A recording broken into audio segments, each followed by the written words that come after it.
नमस्कार, knocking-news.com में आपका स्वागत है। मैं हूं गिरिजेश वशिष्ठ। ये तो होना ही था। राहुल गांधी को जो सजा दी गई थी मानहानि मामले में, उसको सुप्रीम कोर्ट ने स्थगित कर दिया है। यानी राहुल गांधी को जो सजा 2 साल की दी गई थी, उस सजा को जायज नहीं माना गया है। सुप्रीम कोर्ट ने कहा है कि 1 साल 11 महीने भी सजा हो सकती थी, 2 साल ही क्यों? ऐसा क्या विलक्षण और ऐसा क्या रेयर था जो पूरी की पूरी सजा मानहानि मामले में दे दी गई है? ये सुप्रीम कोर्ट का ऑब्जर्वेशन है। इसके अलावा राहुल गांधी को एक नसीहत भी दी गई है कि अब जरा सोच समझ के बोलें, और उनको सोच समझ के बोलना चाहिए। लेकिन सुप्रीम कोर्ट के इस फैसले से भारत की राजनीति में बहुत कुछ बदलने वाला है।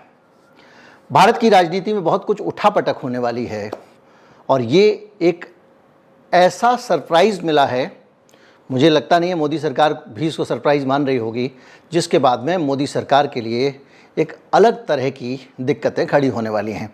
कहीं मत जाइए, चैनल को सब्सक्राइब कर लीजिए। मैं अभी हाजिर होता हूँ।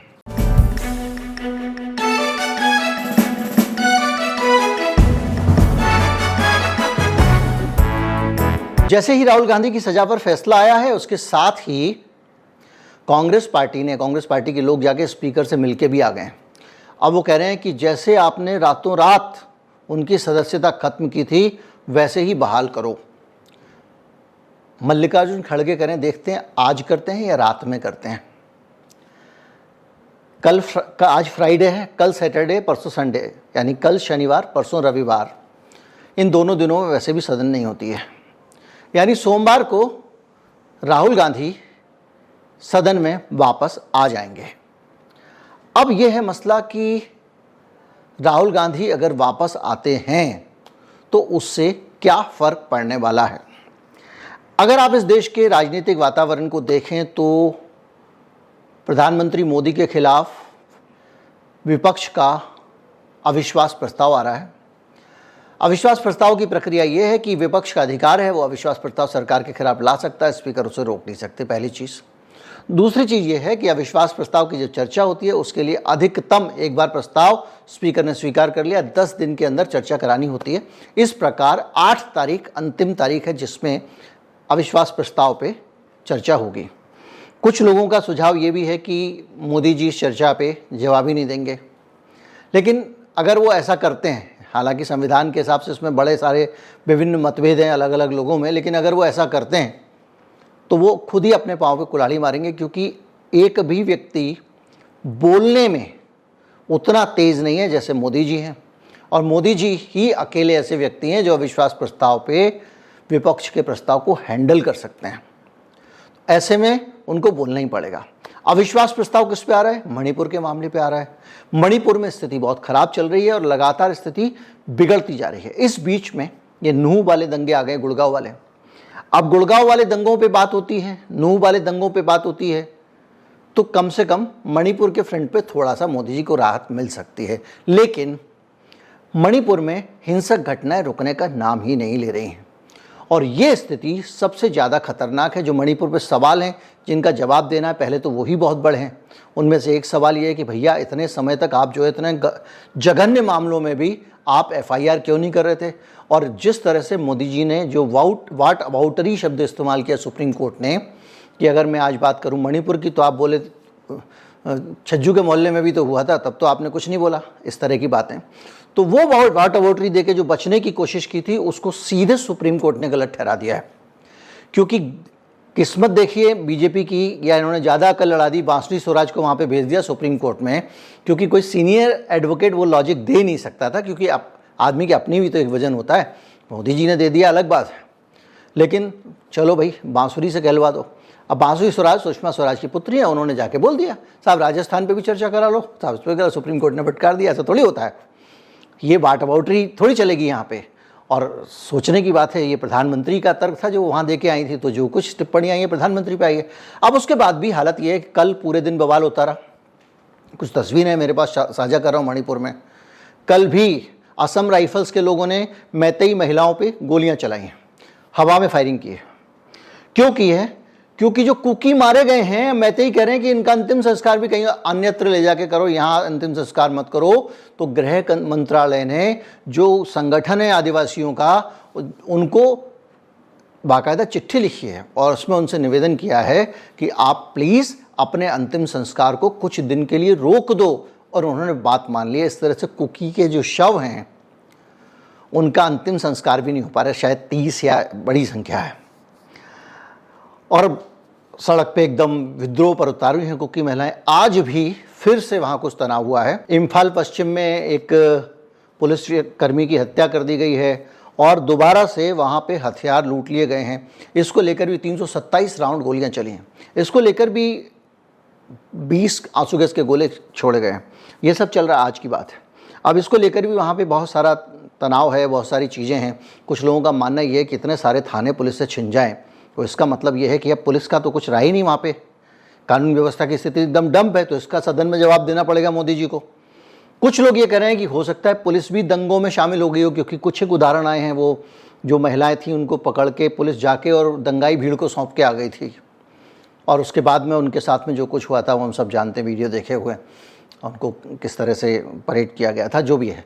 तो अब वो चीज़ें जो है कुल मिला के कि अगर पुलिस ने हथियार दंगाइयों की मदद कर रही है तब तो कानून व्यवस्था एकदम कोलैप्स हो गई है, वहाँ की सरकार बर्खास्त होनी चाहिए।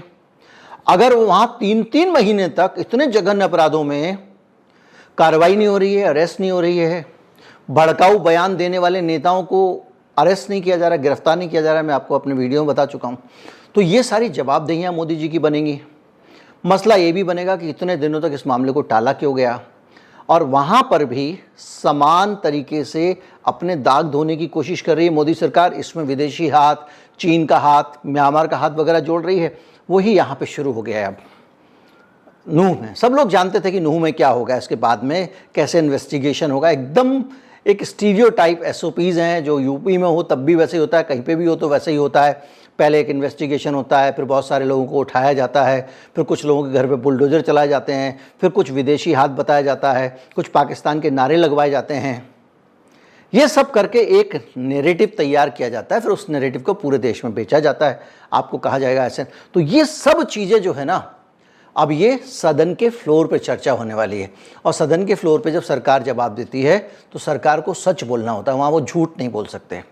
अगर वो झूठ बोलेंगे तो उसके बाद में उनके जो कॉन्सिक्वेंसेस हैं वो बहुत बड़े होने वाले हो जाते हैं, क्योंकि वो प्रिविलेज जो है सदन के सदस्यों का जो एक अधिकार है, विशेषाधिकार है, उसमें खयानत हो जाती है, उसको छीन लिया जाता है, या उसके साथ में अगर आप सही जानकारी नहीं देंगे तो आप विशेषाधिकार का हनन कर रहे हैं।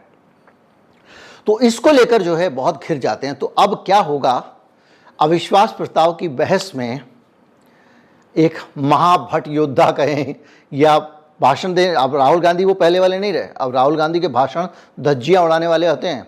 कांग्रेस पार्टी ने आज अपनी तरफ से एक वो पोस्टर रिलीज किया है जिसमें वो प्लेन में बैठ के दिख रहे हैं जाते हुए, अडानी और उनके साथ में आराम से मस्ती करते हुए, और वो वीडियो जो है, वो फोटो जो है वो सदन में उठाया था तो इतना तिलमिला गए थे कि स्पीकर साहब को भी बोलना पड़ा था, भाई पोस्टर मत दिखाओ, और वो बेचैनी आपको चेहरे पे भी दिखी होगी। तो जो सीन इस वक्त जो बन रहा है ना, वो ये बन रहा है कि 8 तारीख को अविश्वास प्रस्ताव पर जब बहस होगी, देखिए अविश्वास प्रस्ताव में तो बीजेपी को जीतना ही जीतना है, क्योंकि बहुमत बीजेपी का है, लेकिन इसके ज़रिए विपक्ष को, प्रधानमंत्री को विवश करने का मौका मिलेगा कि आप मणिपुर पे बयान दें, और जब मणिपुर पे बयान देंगे तो झूठ नहीं बोल सकते हैं, आपको मणिपुर का सच बताना पड़ेगा। वहाँ व्हाट अबाउट री डायलॉग में चल जाए तो चल जाए, लेकिन ये नहीं कह सकते, क्योंकि मणिपुर में और दूसरी जगहों की स्थिति में अंतर है। मैं आपको बता चुका हूँ कि एक तरफ आप राजस्थान की या छत्तीसगढ़ की बात करते हैं, वहाँ पे ऐसा तो नहीं हुआ ना कि महीना भर तक FIR ही ना हो, और इतनी बड़े मामले में, और उसके बाद में गिरफ्तारी ना हो, वीडियो वायरल हो तब जाके गिरफ्तारी हो। ऐसा तो नहीं हुआ कि वहाँ का सिस्टम, वहाँ की सरकार जो है ऐसे अपराधियों को बचाने की कोशिश कर रही हो। ऐसा तो नहीं हुआ। ऐसा तो नहीं हुआ माननीय मानेसर की तरह कि लुकआउट नोटिस और ये सब 3-3 जगहों में, 4-4 जगह का वांटेड अपराधी है, राजस्थान में अलग है, हरियाणा में खुद अलग है, उसके बावजूद वो खुला घूम रहा है। ऐसा तो नहीं हुआ। तो वो सारी चीज़ें जो है ना मिला के अब जवाब देना पड़ेगा मोदी सरकार को, और जवाब सवाल पूछने वालों में अब राहुल गांधी भी शामिल हो गए, यानी 8 तारीख तक तो वो संसद में चले ही जाएंगे। अगर मान लीजिए सरकार बहुत ढीठ हो जाती है, सरकार क्या, स्पीकर मान लीजिए, और वो किसी तरह से टालते रहते हैं और अविश्वास प्रस्ताव तक राहुल गांधी को सदन में नहीं जाने देते हैं, तो ऐसा करके वो क्या करेंगे, ऐसा करके वो अपना ही नुकसान करेंगे, क्योंकि आप जनता में ये संदेश देंगे कि राहुल गांधी से बचने के लिए कि अविश्वास प्रस्ताव में राहुल गांधी कहीं बयान ना दे दे और राहुल गांधी मोदी जी के साथ, मतलब आप खुद ही वैलिडेट कर रहे हैं ना कि राहुल गांधी बहुत बड़ा ऐसा वक्ता है जिससे मोदी जी को भी डर लगता है। ये संदेश जाएगा अगर आपने मान लीजिए राहुल गांधी जी को अविश्वास प्रस्ताव में अगर आप नहीं शामिल होने देते हैं, राहुल गांधी नहीं शामिल हो पाता विश्वास प्रस्ताव में, आप सदस्यता बहाल नहीं करते हैं, तो इस बीच में लानत तो विपक्ष करेगा ही। लेकिन यह संदेश जाएगा कि राहुल गांधी से मोदी को डर लगता है, असंभव। लेकिन जब खुद स्पीकर ये करेंगे, लोग कहेंगे इसका मतलब बंदे में दम आ गया है। तो ये भी नहीं होने वाला है। तो ये तो पक्का मान के चलिए कि जरा भी विवेक काम कर रहा है तो वो सदस्यता बहाल कर देंगे।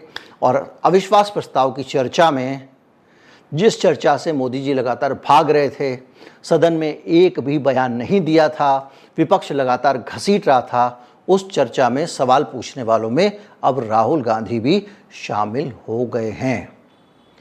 और इसीलिए वाट अबाउटरी शुरू हो गई है। अब आज एक नया ट्रेंड कराना शुरू कर दिया ट्विटर पे कि अंबानी के खिलाफ क्यों नहीं बोलते हो, अडानी के खिलाफ क्यों बोलते हो, कांग्रेस पार्टी को। क्यों? क्योंकि अब अंबानी के साथ मोदी जी का नाम जुड़ने जा रहा है, तो पहले ये कह दो कि तुम मिले हुए हो मोदी के अंबानी के साथ। क्यों अंबानी के साथ नाम जुड़ रहा है? अंबानी के साथ इसलिए नाम जुड़ रहा है कि चीन से जो लैपटॉप आते थे उनके इंपोर्ट पे सरकार ने लगा दिए रोक। अब एक छोटे कंप्यूटर, छोटे साइज के लैपटॉप वगैरह अब चीन से नहीं आएंगे। अब आप वैसे भी देखिए WTO में भी इसका भारत को नुकसान उठाना पड़ेगा, क्योंकि आप खुली अर्थव्यवस्था की बात करते हैं, आपने डंकेल प्रस्ताव पे साइन किए हैं गैट पे, आप WTO का मेंबर हैं, तो आप एक दूसरे को ट्रेड से नहीं रोक सकते। और जो ग्राउंड दी जा रही है कि मेक इन इंडिया को प्रमोट करने के लिए, इस आधार पर तो आप बिल्कुल नहीं रोक सकते, क्योंकि व्यापार में आपको लेवल प्लेइंग फील्ड देनी पड़ेगी, अपने देश और बाहर के कहीं के भी लोग हों। लेकिन इस रोक के ऊपर सवाल सबसे बड़ा ये उठ रहा है कि अभी अंबानी जी ने कुछ दिन पहले एक सस्ता कंप्यूटर लॉन्च किया है, और आरोप ये है कि अंबानी जी के सस्ते कंप्यूटर को बिकवाने के लिए चीन के कंप्यूटर पर रोक लगा दी गई है। सोशल मीडिया पर यही चल रहा है। उस आरोप में मोदी जी की बदनामी ना हो, इसलिए पहले से ही ये कह दिया गया है कि मोदी जी की कांग्रेस पार्टी अंबानी जी के खिलाफ क्यों नहीं बोलती है, इसको लेकर एक माहौल बनाया जा रहा है। बहरहाल जैसे जैसे 2024 नज़दीक आ रहा है, कुछ गंभीर मुद्दों में बीजेपी घिरती जा रही है। जिस धार्मिक पोलराइजेशन की तरफ वो देश को ले जाना चाह रही है, अलग अलग जगहों पे पोलराइजेशन हो रहा है। जैसे नूह में आरोप लग रहे हैं, नूह के मामले में जब ये यात्रा जानी शुरू हुई थी, कुछ डिस्टर्बेंस की पुराना इतिहास है। पहले एक मजार तोड़ दी गई थी, किसी तरह से समझा बुझा के वहाँ के लोगों को, फिर वो बनवा दी गई थी। लेकिन इस बार फिर वो चुनौती देना, पहले से माहौल बनाना। माहौल किसने बनाया? माहौल उन्होंने बनाया जिन्होंने कि मैं आ रहा हूँ, जो बिगाड़ना बिगाड़ लो टाइप का। 2 लोगों को जिंदा जला चुका आदमी ये चुनौती दे रहा है, उससे माहौल बना। दूसरी तरफ से भी चुनौतियाँ आ गई, तो वो सारी चीज़ें मिला के एक माहौल बना। तो इस तरह की जो चीज़ें जो भी हो रही हैं 2024 से पहले, उनके बीच में अगर असल मुद्दे, क्योंकि अभी देखिए एक सवाल मेरे कई लोगों से बात हुई, वो कह रहे साहब बात सही है, हमको राम मंदिर चाहिए था, मिल गया, हाँ 370 भी हट गई, लेकिन इससे फ़र्क क्या पड़ा? 370 हटने से क्या फ़र्क पड़ा और राम मंदिर बनने से क्या फ़र्क पड़ा? आम लोगों के जीवन पे क्या फ़र्क पड़ा? सरकार हमने मंदिर बनाने के लिए तो नहीं चुनी थी, बना दिया, अच्छी बात है, आपने हिंदू स्वाभिमान के लिए काम किया, हमें आप पे गर्व है। लेकिन जो रोज़मर्रा का काम है, आपका काम अगर मान लीजिए नौकरी करना है, या आपका काम घर में खाना बनाना है, आप जिम्मेदार हैं, अपने घर में अपना काम करिए ना। आप खाना वाना कुछ ना बनाएं और रोज़ कहें कि मुझे गर्व है कि मैं इस घर की रक्षा करती हूँ, मैं इस घर के सम्मान के लिए लड़ती हूँ, वगैरह वगैरह। गर्व से कहो कि तुम इस घर में रहते हो, तो उससे काम नहीं चलेगा। लोग कह रहे भैया तुम अपना प्राइमरी काम तो करो, तुम तो वो चीज़ें जो है ना, वो कहीं ना कहीं जाके बेरोजगारी है, गरीबी है, दूसरी चीज़ें हैं, वो मसला बन सकती, जो भी है। लेकिन राहुल गांधी के आने के बाद एक तो विपक्षी खेमे में बहुत सा है, कांग्रेस पार्टी तो एकदम बल्लियों उछल रही है, और अब सदन के अंदर मुकाबला रोचक होगा, देखने लायक होगा। उम्मीद करता हूँ वीडियो अच्छा लगा होगा। अच्छा लगा हो तो ज़्यादा से ज़्यादा लोगों तक पहुँचाएं, चैनल को सब्सक्राइब कर लें। नमस्कार, जय हिंद।